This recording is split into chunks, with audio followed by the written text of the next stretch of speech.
നമസ്കാരം. സ്പോർട്സ് പേജിലേക്ക് ഏവർക്കും സ്വാഗതം.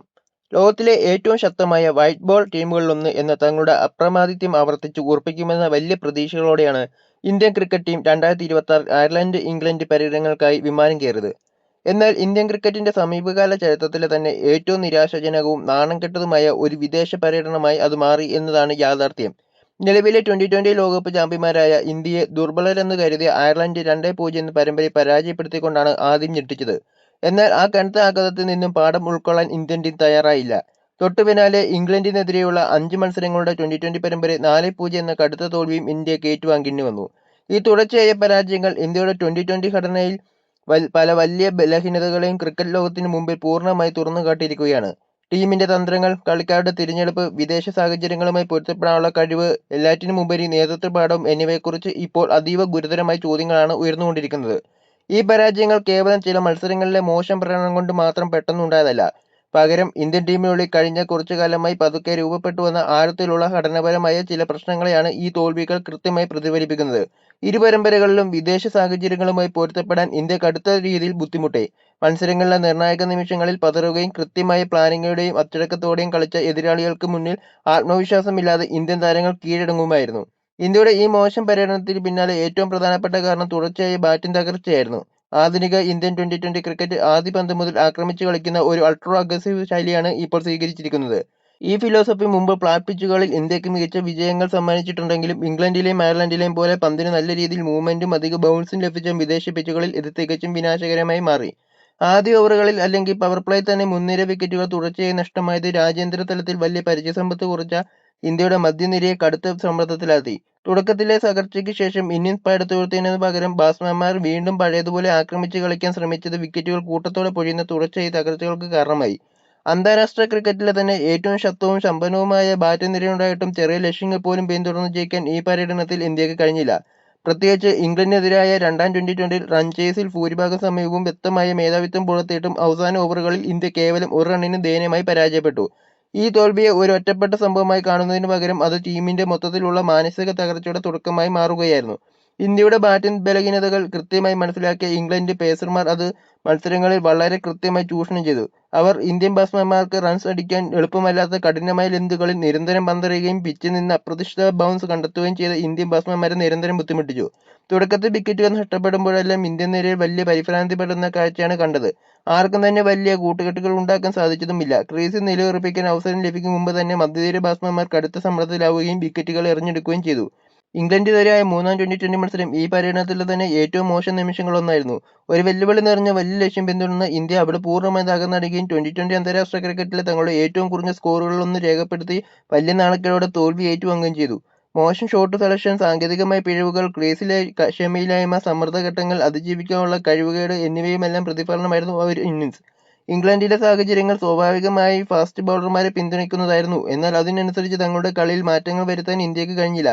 ഇംഗ്ലണ്ടിന്റെ ബൗളിംഗ് നിര വേഗത, ബൗൺസ്, സ്വിംഗ്, കൃത്യമായ ലൈൻ ആൻഡ് ലെന്ത് എന്നിവയുടെ മികച്ച വിശ്രമണമായിരുന്നു.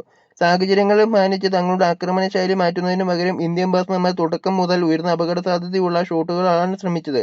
വിക്കറ്റിന് പിന്നിലെ എഡ്ജുകൾ, ടൈമിംഗ് തെറ്റിയ പുൾ ഷോട്ടുകൾ, ഫീൽഡർമാരുടെ കൈകളിലെത്തിയ ഏരിയൽ ഡ്രൈവുകൾ എന്നിവയാണ് ഇന്ത്യയുടെ ഭൂരിഭാഗം വിക്കറ്റുകളും ഇംഗ്ലണ്ടിന് സമ്മാനിച്ചത്. അച്ചടക്കമുള്ള സീം ബൗളിങ്ങിലൂടെ ഇന്ത്യയെ ബുദ്ധിമുട്ടിക്കാൻ കഴിയുമെന്ന് അയർലൻഡ് നേരത്തെ തന്നെ തെളിയിച്ചിരുന്നു. ഇംഗ്ലണ്ട് അതേ തന്ത്രം കുറച്ചുകൂടി ലോകോത്തര നിലവാരത്തിൽ നടപ്പിലാക്കുക മാത്രമാണ് ചെയ്തത്. അവരുടെ ബൗളർമാർ റൺസ് വിട്ടുകൊടുക്കാൻ മടിച്ചതോടെ റൺസ് കണ്ടെത്താൻ ഇന്ത്യൻ ബാറ്റ്സ്മാൻമാർ അനാവശ്യ ശ്രമങ്ങൾ നടത്തുകയും അത് വലിയ പിഴവുകൾ കലാശിക്കുകയും ചെയ്തു. പര്യടനത്തിലുടനീളം ഇന്ത്യയുടെ തന്ത്രപരമായ തീരുമാനങ്ങൾ കടുത്ത രീതിയിൽ ചോദ്യം ചെയ്യപ്പെട്ടു. പ്ലെയിൻ ഇലവനിലെ നിരന്തരമായ മാറ്റങ്ങൾ, ബാറ്റിംഗ് ഓർഡറിലെ സ്ഥിരതയില്ലായ്മ, ടീമിന്റെ സന്തുലിതാവസ്ഥ എന്നിവയെല്ലാം വലിയ ചർച്ചയായി. പരിചയസമ്പന്നരായ ചില പ്രധാന കളിക്കാരുടെ അസാന്നിധ്യവും കുറവും അന്താരാഷ്ട്ര മത്സരങ്ങളിൽ പരിചയസമ്പത്തും കുറഞ്ഞ യുവതാരങ്ങളുടെ ചുമലിൽ വലിയ ഉത്തരവാദിത്തം പെട്ടെന്ന് വരുത്തിവെച്ചു. യുവപ്രതിഭകളെ വളർത്തിയെടുക്കേണ്ടത് അത്യാവശ്യമാണെങ്കിലും കഠിനമായ ഒരു വിദേശ പര്യടനത്തിനിടയിലെ ഇത്തരം നിരന്തരമായ പരീക്ഷണങ്ങൾ ടീമിനെ സ്ഥിരമായി ദോഷകരമായി ബാധിച്ചു. അതുപോലെ തന്നെ എല്ലാ പിച്ചുകളിലും എല്ലാ സാഹചര്യങ്ങളിലും ഒരേ ആക്രമണശൈലി തന്നെ തുടരണമെന്ന ഇന്ത്യയുടെ വാശി പലപ്പോഴും വലിയ തിരിച്ചടിയായി മാറി. ആധുനിക ട്വന്റി ക്രിക്കറ്റിലെ പോസിറ്റീവ് സമീപനം നല്ലതാണെങ്കിലും സാഹചര്യങ്ങൾ ആവശ്യപ്പെടുമ്പോൾ ക്ഷമയോടെ കളിക്കാനും ബുദ്ധിപൂർവ്വം റിസ്ക് എടുക്കാനും മികച്ച ടീമുകൾക്ക് കഴിയണം. മറിച്ച് ഇവിടെ ഇംഗ്ലണ്ട് മികച്ച തന്ത്രപരമായ വഴക്കം ക്ഷണിച്ചു. അവർ ഇന്നിംഗ്സിന്റെ തുടക്കത്തിൽ ഒരു മികച്ച അടിത്തറയിട്ടാണ് ശേഷം മാത്രമാണ് റൺ റേറ്റ് ഉയർത്തിയത്. ഇന്ത്യക്ക് ഇല്ലാതെ പോയതും ഈ വിവേകമാണ്. ഇന്ത്യയുടെ പ്രധാന കരുത്തുകളിലൊന്നായി കാലങ്ങളായി കണക്കാക്കപ്പെട്ടിരുന്ന ഫീൽഡിംഗ് ഈ പര്യടനത്തിൽ വളരെ ദയനീയമായിരുന്നു. നിർണായക ക്യാച്ചുകൾ ഫീൽഡർമാർ കൈവിടുകയും സമ്മർദ്ദഘട്ടങ്ങളിൽ അനാവശ്യ ഫീൽഡിംഗ് പിഴവുകൾ വരുത്തുകയും റണ്ണൌട്ട് അവസരങ്ങൾ നഷ്ടപ്പെടുത്തുകയും ചെയ്തു. ഈച്ചകൾക്ക് രണ്ടാമതൊരു അവസരം നൽകാത്ത മികച്ച എതിരാളികൾക്കെതിരെ ഈ ഫീൽഡിംഗ് പിഴവുകൾ ഇന്ത്യക്ക് വലിയ വില നൽകേണ്ടി വന്നു. ഇംഗ്ലണ്ടിനെതിരായ അവസാന T20 ഹാരി ബ്രൂക്കിന്റെ ക്യാച്ച് കൈവിട്ടത് മത്സരത്തിലെ വലിയ പിഴയായി മാറി. ആ അവസരം മുതലെടുത്ത് ബ്രൂക്കും ജോസ് ബട്ട്ലറും ചേർന്ന് ഒരു മാച്ച് വിന്നിംഗ് പ്രകടനം പുറത്തെടുത്തു. ഇത്തരം മോശം നിമിഷങ്ങൾ മത്സരത്തിന്റെ പൂർണ്ണ നിയന്ത്രണം ഇംഗ്ലണ്ടിന്റെ കൈകളിലെത്തിച്ചു. ബാറ്റിംഗിനൊപ്പം ഇന്ത്യയുടെ ബൗളിംഗ് നിരയ്ക്കും പരമ്പരയിൽ സ്ഥിരതയാർന്ന പ്രകടനം പുറത്തെടുക്കാൻ കഴിഞ്ഞില്ല. ചില ബൗളർമാർ വൃത്തിഗതമായി മികച്ച സ്പെല്ലുകൾ എറിഞ്ഞെങ്കിലും ഒരു ടീമെന്ന നിലയിൽ എതിരാളികളെ സമ്മർദ്ദത്തിലാക്കാൻ ഇന്ത്യക്ക് കഴിഞ്ഞില്ല. പവർ പ്ലേയിലെ റൺസ് നിയന്ത്രിക്കാൻ പേസർമാർ ബുദ്ധിമുട്ടിയപ്പോൾ ഇന്ത്യൻ പിച്ചുകളിൽ എപ്പോഴും തിളങ്ങാറുള്ള സ്പിന്നർമാർക്ക് ഇവിടുത്തെ മിഡിൽ ഓവറുകൾ യാതൊരുവിധ സ്വാധീനമുണ്ടാക്കാൻ കഴിഞ്ഞില്ല. ഡെപ്ത് ഓവർ ബൗളിംഗിലെ പഴയ ബലഹീനതയും തുടർന്ന് അവസാന ഓവറുകളിലെ ഇംഗ്ലണ്ട് ബാറ്റ്സ്മാൻമാർ അനായാസം റൺസ് അടിച്ചുകൂട്ടി. അവസാന മത്സരം ഇന്ത്യയുടെ ബൗളിംഗ് തകർച്ചയുടെ ഏറ്റവും വലിയ നേർക്കാഴ്ചയായിരുന്നു. ജോസ് ബട്ട്ലറുടെ തകർപ്പൻ സെഞ്ചുറിയുടെയും ഹാരി ബ്രൂക്കിന്റെ മികച്ച പിന്തുണയുടെയും കാര്യത്തിൽ ഇംഗ്ലണ്ട് നിശ്ചിത ഓവറിൽ 250-ലധികം റൺസാണ് അടിച്ചുകൂട്ടിയത്. ഇംഗ്ലണ്ട് ബാറ്റ്സ്മാൻമാർ മത്സരത്തിന്റെ എല്ലാ ഘട്ടങ്ങളിലും ആധിപത്യം പുലർത്തിയപ്പോൾ ഇന്ത്യൻ ബൗളർമാർക്ക് അവരുടെ പക്കൽ യാതൊരു മറുപടിയും ഉണ്ടായിരുന്നില്ല. തുടർച്ചയായ തോൽവികളെ തുടർന്ന് പുതിയ ക്യാപ്റ്റൻ ശ്രേയസ് അയ്യർ വലിയ മാനസിക സമ്മർദ്ദത്തിലായി. ഒരു വലിയ പരിവർത്തന ഘട്ടത്തിലൂടെ കടന്നുപോകുന്ന ഒരു ദേശീയ ടീമിനെ നയിക്കുക എന്നത് എളുപ്പമല്ല. തോൽവികൾ കൂടിയായപ്പോൾ അത് അദ്ദേഹത്തിന്റെ ആത്മവിശ്വാസത്തെയും ക്യാപ്റ്റൻസി തീരുമാനങ്ങളെയും ബാധിച്ചു. നിർണായക നിമിഷങ്ങളിലെ തീരുമാനങ്ങൾ, ബൗളിംഗ് മാറ്റങ്ങൾ, ഫീൽഡ് ക്രമീകരണങ്ങൾ, തന്ത്രപരമായ മാറ്റങ്ങൾ എന്നിവയെല്ലാം കടുത്ത വിമർശനങ്ങൾക്ക് വിധേയമായി.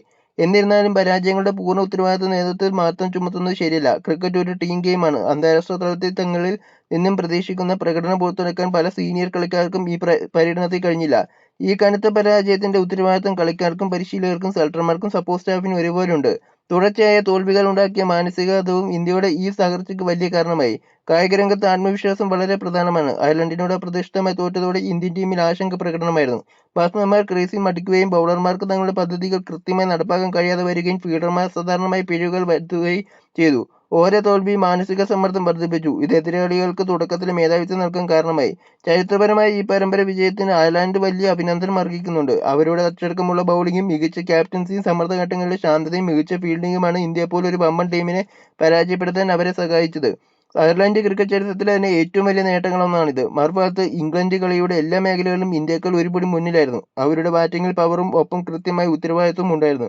ബൗളർമാർ സാഹചര്യങ്ങൾക്കനുസരിച്ച് കൃത്യമായി പന്തെറിഞ്ഞു. അവരുടെ ഫീൽഡിംഗ് മികച്ചതായിരുന്നു. തന്ത്രങ്ങൾ ഒരു മികച്ച ചാമ്പ്യൻ ടീമിന്റേതെന്ന പോലെ കൃത്യമായി നടപ്പിലാക്കാൻ അവർക്ക് കഴിഞ്ഞു. ഇന്ത്യയുടെ ഓരോ ചെറിയ പിഴവുകളും അവർ കൃത്യമായി മുതലാക്കുകയും ചെയ്തു.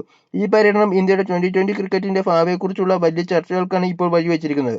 സെലക്ഷൻ നയങ്ങൾ, ബാറ്റിംഗ് തന്ത്രങ്ങൾ, വിദേശ പര്യടനങ്ങൾക്കുള്ളിൽ ടീമിന്റെ മുൻകൂട്ടിയുള്ള തയ്യാറെടുപ്പുകൾ, കളിക്കാരുടെ സാങ്കേതിക വികസനം എന്നിവ സമഗ്രമായ ഒരു പുനരവലോകനം വേണമെന്ന് ക്രിക്കറ്റ് വിശകലന വിദഗ്ധർ ഒരേ സ്വരത്തിൽ ആവശ്യപ്പെടുന്നു. ഏഷ്യൻ സബ് കോണ്ടിനെന്റിലെ ഫ്ലാറ്റ് പിച്ചുകളിൽ മാത്രം വിജയിക്കുന്ന ആക്രമണ ശൈലിയെ മാത്രം എപ്പോഴും ആശ്രയിക്കാതെ സാഹചര്യങ്ങൾക്കനുസരിച്ച് മാറ്റങ്ങൾ വരുത്താൻ ഇനിയെങ്കിലും പഠിക്കേണ്ടതുണ്ട്. വിദേശ സാഹചര്യങ്ങളിൽ മികച്ച പ്രകടനം പുറത്തെടുക്കാൻ ബാറ്റ്സ്മാൻമാരുടെ സാങ്കേതികമായ മാറ്റങ്ങൾ, മികച്ച ഡെത്ത് ബോളിംഗ് കഴിവുകൾ, ഫീൽഡിംഗ് നിലവാരം ഉയർത്തൽ, സ്ഥിരതയാർന്ന ടീം സെലക്ഷൻ എന്നിവ അടിയന്തരമായി ആവശ്യമാണ്. ആഭ്യന്തര T20 അല്ലെങ്കിൽ IPL പ്രകടനങ്ങളെ മാത്രം ആശ്രയിക്കാതെ വിദേശ പര്യടനങ്ങൾക്കായി പ്രത്യേക ശൈലിയുള്ള കളിക്കാരെ വളർത്തിയെടുക്കുന്നതും ആലോചിക്കേണ്ട കാര്യമാണ്. UK വളരെ നിരാശാജനകമായ ഫലങ്ങൾ ഉണ്ടായെങ്കിലും ഇത് ഇന്ത്യയുടെ T20 ആധിപത്യത്തിന്റെ അവസാനമായി കാണേണ്ടതില്ല. ലോകത്തിലെ എല്ലാ മികച്ച ക്രിക്കറ്റ് രാജ്യങ്ങളും ഇത്തരം പരിവർത്തന ഘട്ടങ്ങളിലൂടെയും വലിയ തിരിച്ചടികളിലൂടെയും കടന്നുപോയിട്ടുള്ളവരാണ്. ഓസ്ട്രേലിയയും ഇംഗ്ലണ്ടും വെസ്റ്റ് ഇൻഡീസും എല്ലാം മുമ്പ് ഇത്തരം വലിയ തകർച്ചകളിൽ നിന്ന് ശക്തമായി തിരിച്ചുവന്ന ചരിത്രമുള്ളവരാണ്. ഇന്ത്യക്ക് മികച്ച പ്രതിഭകളുടെ വലിയൊരു നിര തന്നെയുണ്ട്. ഈ പര്യടനത്തിലെ തെറ്റുകൾ സത്യസന്ധമായി മനസ്സിലാക്കി പരിഹരിച്ച ടീമിന് കൂടുതൽ ശക്തമായി അന്താരാഷ്ട്ര ക്രിക്കറ്റിലേക്ക് തിരിച്ചുവരാൻ സാധിക്കും. ചുരുക്കത്തിൽ സാങ്കേതിക തികവില്ലായ്മ, തന്ത്രപരമായ പിഴവുകൾ, അസ്ഥിരമായ ബാറ്റിംഗ്, ഫലപ്രദമല്ലാത്ത ബൗളിംഗ്, മോശം ഫീൽഡിംഗ്, വർദ്ധിച്ചുവന്ന മാനസിക സമ്മർദ്ദം എന്നിവയുമെല്ലാം നികത്തുകയായിരുന്നു ഇന്ത്യയുടെ ഈ പരാജയം. അതേസമയം അയർലൻഡും ഇംഗ്ലണ്ടും അച്ചടക്കത്തോടെയും ആത്മവിശ്വാസത്തോടെയും മികച്ച ക്രിക്കറ്റ് കളിച്ചു. ആധുനിക T20 ക്രിക്കറ്റിൽ വിജയിക്കാൻ എല്ലാ മേഖലകളിലും മികവ് സാഹചര്യങ്ങളോട് പൊരുത്തപ്പെടാനുള്ള കഴിവും വേണമെന്ന് ഈ പര്യടനം നമ്മളെ ഓർമ്മിപ്പിക്കുന്നു. ഇന്ത്യയെ സംബന്ധിച്ചിടത്തോളം ഈ തോൽവികൾ ഒരു വലിയ തിരിച്ചടിയാണെങ്കിലും ലോകത്തെ ഏത് സാഹചര്യത്തിലും വിജയിക്കാൻ കെൽപ്പുള്ള ഒരു ശക്തമായ ടീമിനെ വരുംകാലത്തേക്ക് കെട്ടിപ്പടുക്കാനുള്ള ഒരു മികച്ച അവസരം കൂടിയാണിത്. ഇന്ത്യൻ T20 ടീമിന്റെ ഈ വൻ തകർച്ചയ്ക്ക് പ്രധാന കാരണം കളിക്കാരുടെ അമിത ആക്രമണ ശൈലിയാണെന്ന് നിങ്ങൾ കരുതുന്നുണ്ടോ? ക്യാപ്റ്റൻ എന്ന നിലയിൽ ശ്രേയസ് അയ്യരുടെ പ്രകടനത്തെ നിങ്ങൾ എങ്ങനെ വിലയിരുത്തുന്നു?